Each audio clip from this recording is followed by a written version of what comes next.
Hello everyone, this is FallenDice, and welcome to episode 12 of Burpcraft Feed the Beast with FallenDice.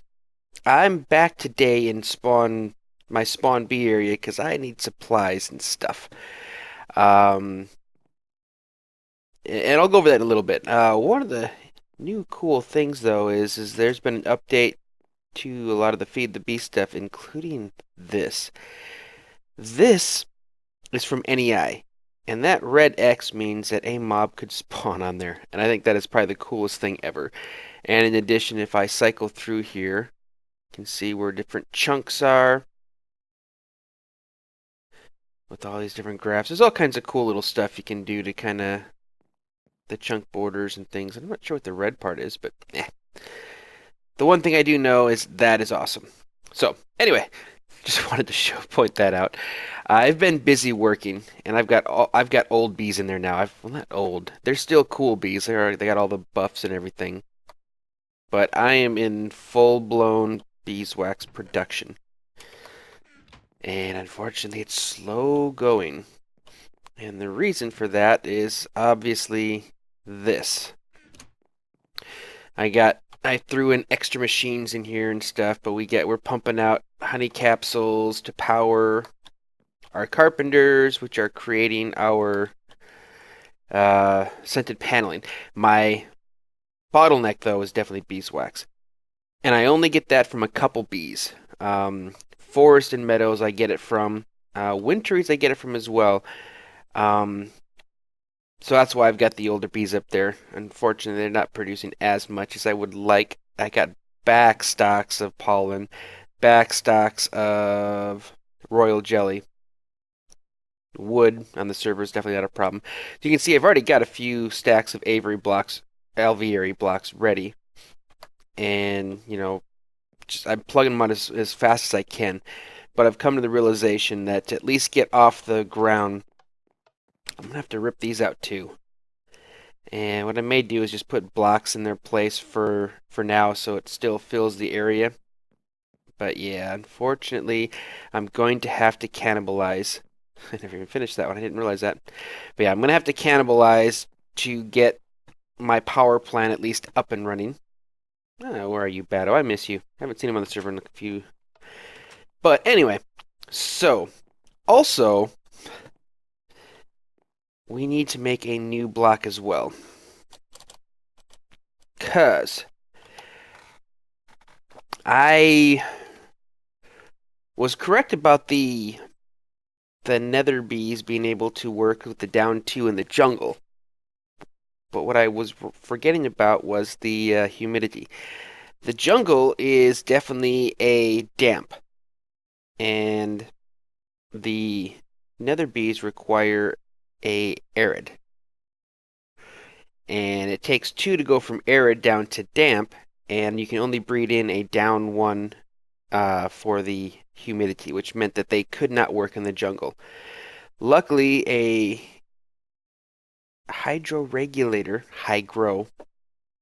whichever, I don't know if it's a typo or if it's the way he wanted it, but this will allow you to change humidity in an alveary block.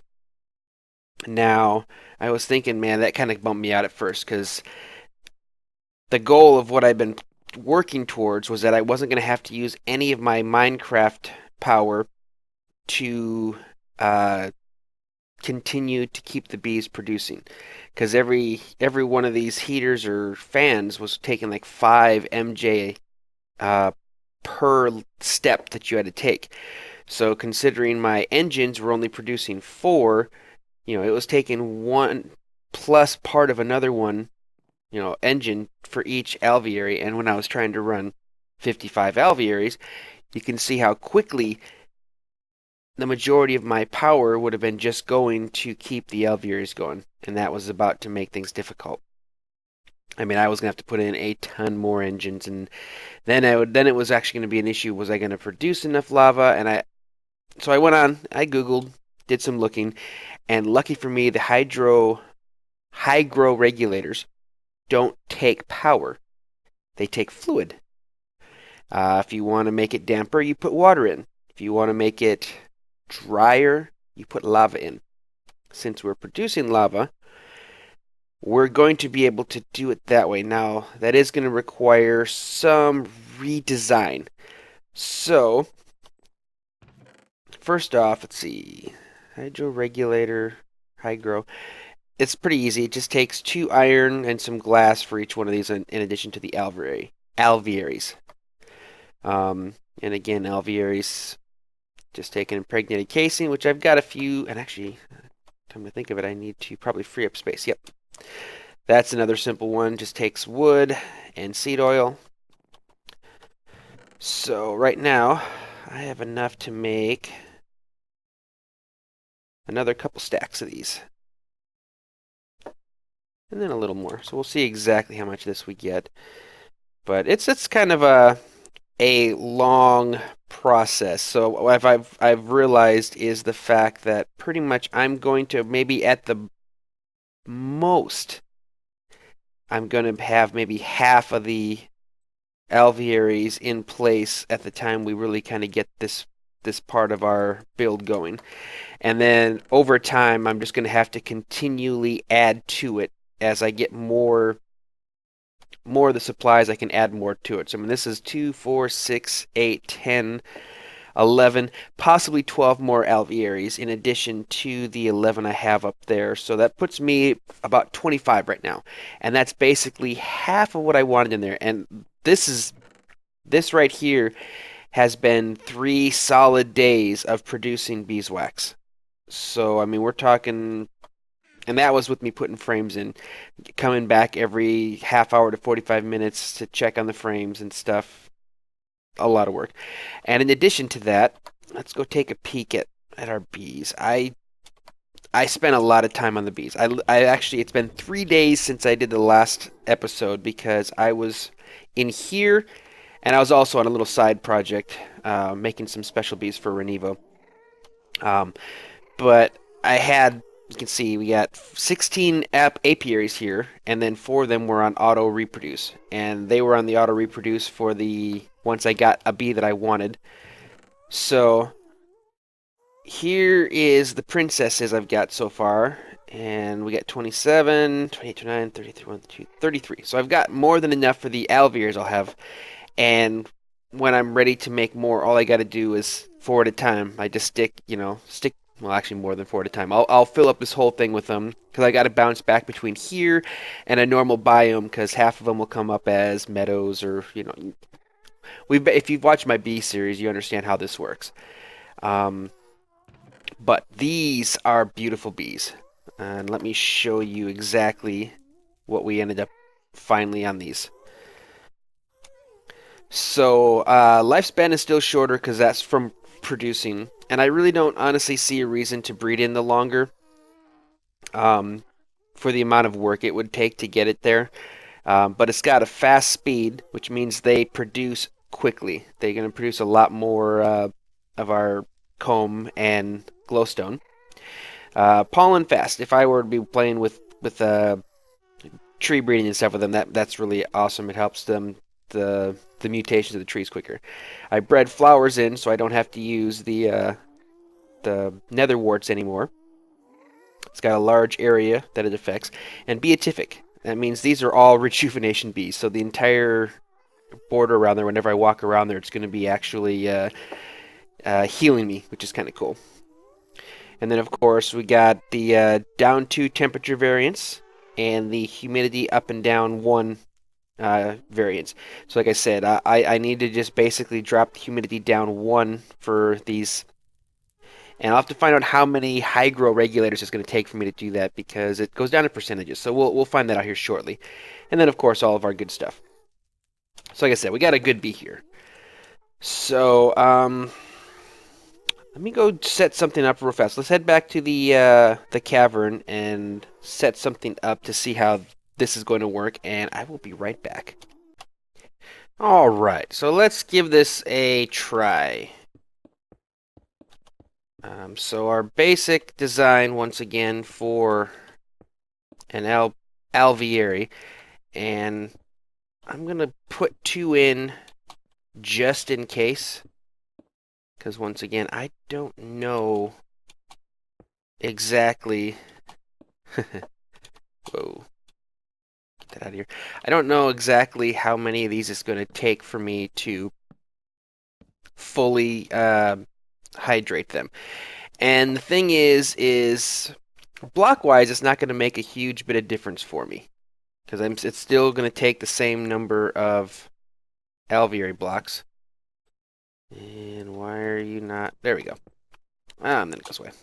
It's going to take the same number of alveary blocks. The only difference being how much lava it's going to take to keep this running. So I'll show you right now. We put this in here, and it's telling us that the conditions around here are warm and damp, which means I'm in a hostile environment. Because I can go hellish, but I can go down to warm with this, and arid, but I can go down one to normal. And here's the issue.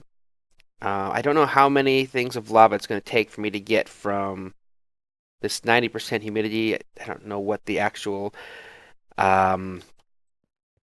percentage is that becomes livable for them. So we're going to come down here and grab, and you see these X's. This is going to make it easy for me to go through and mob-proof this place finally. Actually, let's do it this way. It's quicker. So we'll grab some lava. I love these refractory capsules. Three of the what you call them? There we go. 3 of the refractory wax gives you 4 of the capsules, which is a really good deal. And since it's an automatic byproduct of these beasts that we're actually producing right now, I can use them to carry anything I want. Normally, I don't have to make buckets anymore or anything like that. So, alrighty. Let's click here, and you see it gives us an area for the Hygroregulator. So we're going to go ahead and we'll split it up into this. This is going to fill up our regulator source. Now when we click this, humidity is now down to 71. And we are working. There's my bees. So I only need 1. That is super. That is awesome. Okay, so what I'm going to have to do now is figure out where I want to place these hygroregulators on each one of our alviaries. And it'll be somewhere in the back, because we're not even going to be able to see through these. As you see what I was doing over here, there's going to be a block between each one of these, so you'll just see the face of this. And these will be in the back. I don't want them somewhere you can be seen. So they'll be back here somewhere, maybe at the middle or the bottom. And then we're just going to have a racetrack running around here with lava. And that will feed all of them. What we were planning on doing today, and I just wanted to do that because that was like that almost threw a wrench in our gears. But now we need to get our power. As you can see, I was doing some work here the other day. I think I needed, what was I doing? I was making some honey. I needed honey. Oh, and I've been doing it back at my own house there, but I came through with just a ton of the honeydew and stuff and threw them in here, and I had my refractory capsules and I made a bunch of honey. That's what I did. Sorry. But anyway, so I had just actually manually placed some redstone energy cells here. So we're going to set it up so we don't have to do that anymore. So let me go grab my Tesseract stuff again, and we'll go ahead and get the Tesseracts put together, energy Tesseracts, and we'll set up where we're going to be pumping all of this good new power. And by the end of this episode, we will actually have some bees producing, feeding into here, or feeding into there, which goes into here, which goes into there, and we will be powered. So let me go grab that, and I will be right back. All right, so here we are ready to go. Got a few of these made. So once again, these are all inputs coming from our 3 banks of engines. And I did check, and they can take it from multiple sources and give it out to multiple sources. So that's a good thing. So we're going to come over here. We're once again going to go to private. And this is going to be send only. And we're going to say power 1. This is going to be coming from our first bank of engines, so we'll save it here and turn you on. Okay, now then we got to come over on this side. And we'll do the same thing over here. So again, everything's coming in. Owner, send only. Second frequency. Power 2. Save it. And you're in. Okay, so our 2 power plants are now sending power to somewhere as of yet. So we'll head downstairs. I left that covered? No, I haven't. So you can see there's definitely quite a few places. So that's another mission. I need to go through and seal all that up. All right, but down here I have room to play now. Over there I still have lots of issues. So let's see. I'm thinking it wouldn't be bad to have 2 banks of engines. And apparently we got some big old slimes. So we kill those real fast. And what I'm planning on doing is I'm going to have one single bank of my energy cells, but they will all be feeding into each other. I'm just going to have two different sides where they're going to be powered from, I'm thinking, and multiple areas that it's pulled off from, just because I know at the most you can only send out like 100 MJ, and it's just in the event that we, have some bigger projects or things like that, I would like to have that ability. All right. So we're gonna do two entrances. So first one, I guess we'll just put 1 away from the wall, 2 away from the wall. We'll go 3 away from the wall. And let's see if tank 1's there, tank 2's there. This is power 1. All right. So you are owner. Receive only. Power 1. All right, then we'll come over on here on this side and do the same thing. Let me kill these real fast. All right, and we'll do the same thing. 1, 2, 3. Place you down. Owner. Receive only, and this one's power 2. All right, so right now all of our power from the left side's coming down to here. The right side's coming down to here. So now, what the heck? Oh, that's right. I guess I had that open. All right, so now we need this. And I'll move you over here. Let me get the torches out of the way real fast. I'll be right back. Now to start with, I'm just gonna run just a bunch of our energy conduit all the way across between the two. What's gonna happen is as I build more and more of the redstone energy cells, I will fit them in between. So the plan is it's, like I said, it's going to feed from there to here, from there to here. In between here, maybe every third block, we'll stick an energy cell.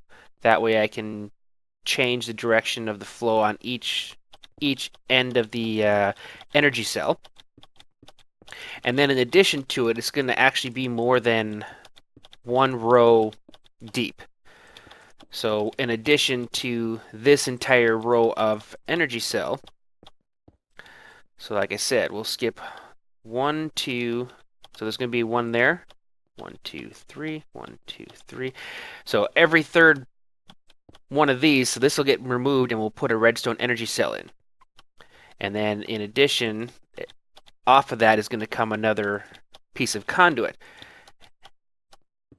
And I'm guessing it's actually going to be 2, so this will be yet another energy cell right here, and then it's all going to be connected. So it's going to be large. Like this entire basement here is going to be filled up with these energy cells and energy conduit. And over there, MFSUs and fiber cable. And not all right away. And we'll see as the base gets bigger and bigger and the power requirements get larger and larger, that's when we have to add in more of the buffer. I currently have 5 of these. So I think what we're going to do is we'll put in a couple of these on each side. One here, and let me just drop those right in. And then we're going to do the same on that side. Now, power's coming out from here into there, and it's going to go that way and that way. The power is always going to be moving inward. So basically, the ones from the in are going to draw all the power from the outside till they're completely empty in the middle, and then whenever power comes in, it's going to feed here, but it won't stay until all the ones in front of it are completely filled up. All right, well, you know me. I could have just did a couple, but nah, we just did them all. Or what we're going to do for right now. So what you're looking at here is probably just short of 70 redstone energy cells. And each one holding 600,000 MJ. I'd say we're looking... 2 of them would be 1.2 million. So 35... Close to 40 million MJs of storage in here. So yeah, that pretty much will give me the ability to do whatever I want. And what I'm also going to do here is this. We'll throw these on here for if I ever want to do projects. Like I need to do something remotely. I can just basically walk over here, drop a redstone energy cell down in front of any one of these, and it will fill up with basically with MJs. So now we're going to move on here. And if you look at both these, I already have some in here because I still had some of these had some power in it, so it actually moved them all the way forward. So that one's partial. This is a full one, and almost a full one. So we got some in here right now. So let's come over here. Once again, owner only, send only, and this is going to be a new one. So we'll go 3, and we're going to call this one power output 1. Save it. Done. And then we'll come over here and we'll do the exact same thing, only we'll call this one... I know you can't figure out what I'm about to do here. No clue whatsoever. Power output 2. There we go. So right now, if I were to come up here, well, I'm saying if, I am about to come up here. So let's head back upstairs to the place where we actually need the power right now. And obviously we'll need power for later as well. Okay, so put 1 there, 1 there. You are going to be owner only, receive only, power output 1. Now, that means these are now all powered. And just powered off the energy that was left from downstairs. And then, of course, we come over here, receive only, and this will be power output 2. So once again, you have power. So if I were to take something that can be squeezed, do I have any more up here? I bet you I do. I think I saved a bunch of it. There we go. So how this works is, if I were to stick you in here, I'll go 2 phosphor, 1 cobblestone. There we go. She should be powering now. Should be. Oh, it helps to have the power go in the right direction. Now,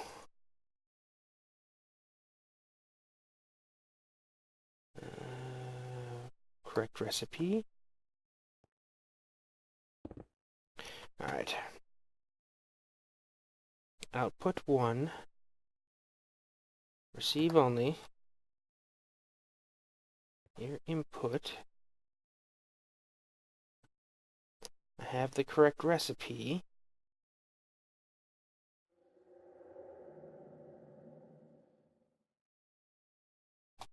What are we doing wrong here? Alright, well, let me take a peek and see if I can figure out what's going on here, because this should be working right now. Unless I... Did I not put the output on this one, maybe? Let's see real fast. Oh! That would explain it. Oh, gotta be too long so that one can be an input and one can be an output. Alright, now we're... There we go. That makes sense. Okay, send only one. Send only two. Now let's run upstairs because I should now... Now we should be producing lava. And I don't see it coming down yet, but make sure... Yep, there we go. Okay, so now lava is being... Okay, gotcha. I still need gates on all this to pump it out of here and into there. Alright, so let's not waste any more. So I'm going to shut you off. Actually, no, all I need to do is disable. Okay. Alright, disable, disable. So we now have power coming over to here from our bank of engines downstairs, and those will be filled with power from over here. Next step is we need to put gates on all this stuff because, as you can see, there we go. It took us 14 phosphor to fill this entire reservoir up, so that's a pretty good amount.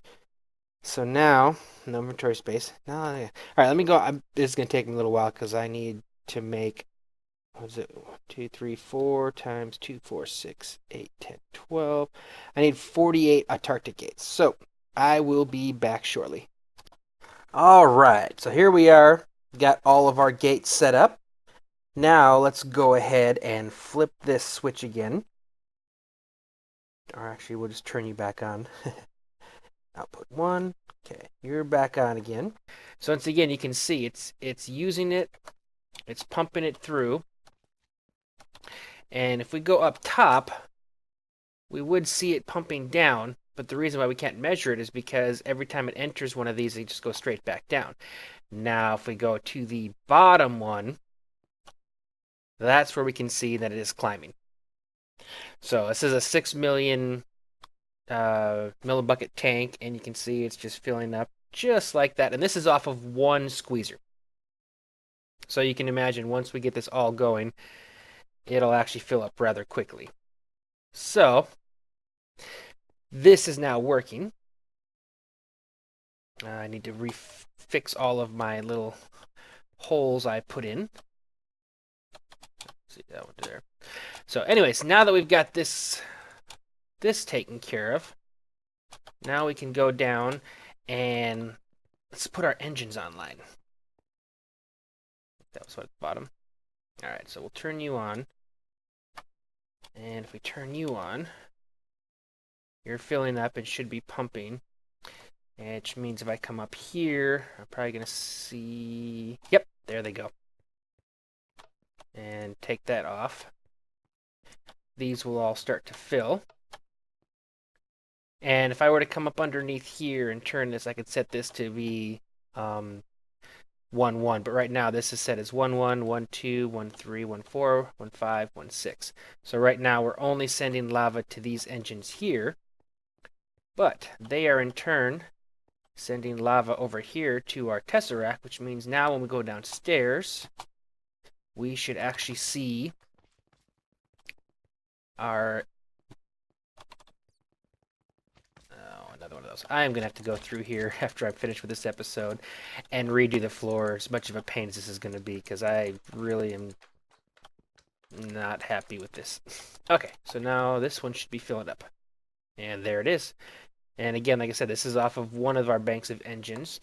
and it's meant to over time, like the trickle effect. So it's going to start to fill these up. But right now we have, what is it, 10 or 12 engines, and at 4 MJs a tick, that's either 40 or 48 MJs a tick, which isn't bad.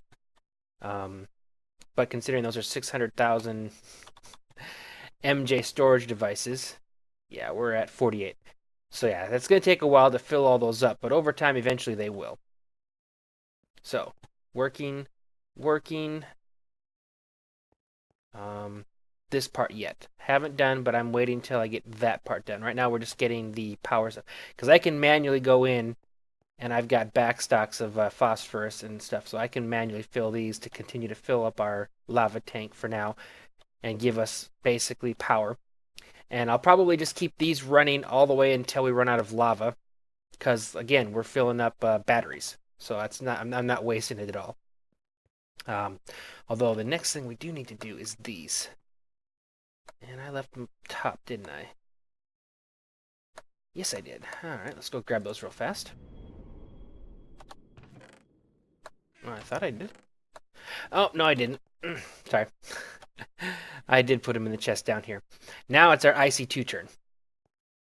So let's get this taken care of real fast. I'm sure we're getting on another long episode, so I want to kind of get this part done so I can do a lot of the off-camera stuff here. Alright, so plenty of fiber cables, and there we are. 15 MFSUs. And once again, I'm so glad that we had the mining age that we were able to go through and get this taken care of, and without having to go and do all the resources. Not that I couldn't, because if anyone watched, or those of you that were around for our previous world, I did not have an issue with inventory. My processing plant and all of my quarries were pretty well, or running pretty well, so we're good there. All right. Oops. Oh, wrong tool. I need the drill. Not the drill, the must be over here then. Let's go ahead and grab that. Luckily, I have all my stuff nearby, so it's not like a super long trip to go find things. There we go. All we're doing, I'm not removing them, so I don't need to worry about it getting it fully powered. I just need enough to be able to move the output dot. Although I probably... Dang it. To make a couple more holes. Or put them in the right place. Right here. I'll leave my torch up. There we go. Alright, let me knock these out real fast, because, like I said, I know this can get kind of boring and slow, so I'll do that and I'll be right back. Alright, so I got them all moved in place, and I'm putting another one right here that's taken all of this surplus.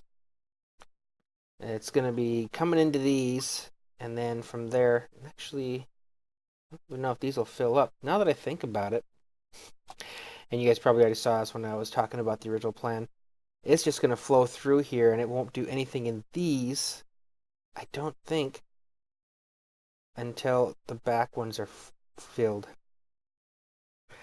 So it almost doesn't even make any sense to have that there. Let me do some experimenting. I'll be right back. Alright, as I was afraid of, yes.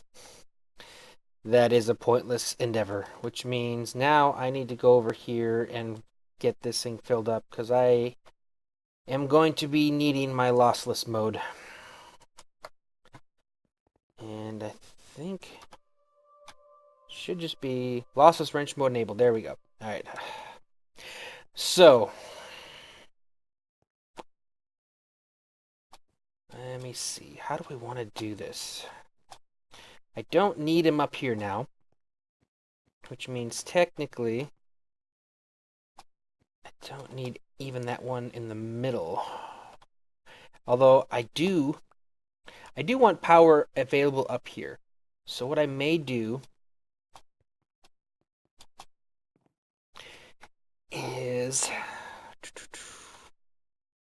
obviously first we need to connect you. But I'm thinking I should put one in the corner here. And that's available for upstairs or whatever. And then the same thing will go on the other side here. And we'll do that down here as well. Ay, ay, ay. Well, the only good thing about this, well, I shouldn't say the only good thing, but one of the good things about it is technically that leaves me more of these to put downstairs now. Alright, so it'll be 2 upstairs. Get rid of this one and the one down there as well yet. And our middle one. And then I need to route this downstairs yet. Alrighty, so here we are. So we'll take a peek up there and you can see we're coming up the side of the pyramid. We actually came down towards the middle and then I went along the side in the area under the stairs. Brought it straight down and it's running along the side here. Technically we could make this, basically run this along the walls like this eventually. So it kind of give access. But the main purpose of all this is, once again, this is just building one. Out there is the rest of the city, including a long ways further that way, and that way, and that way. Ooh, that was dangerous. So all those different directions are places we're going to be going, and the power is going to come from here.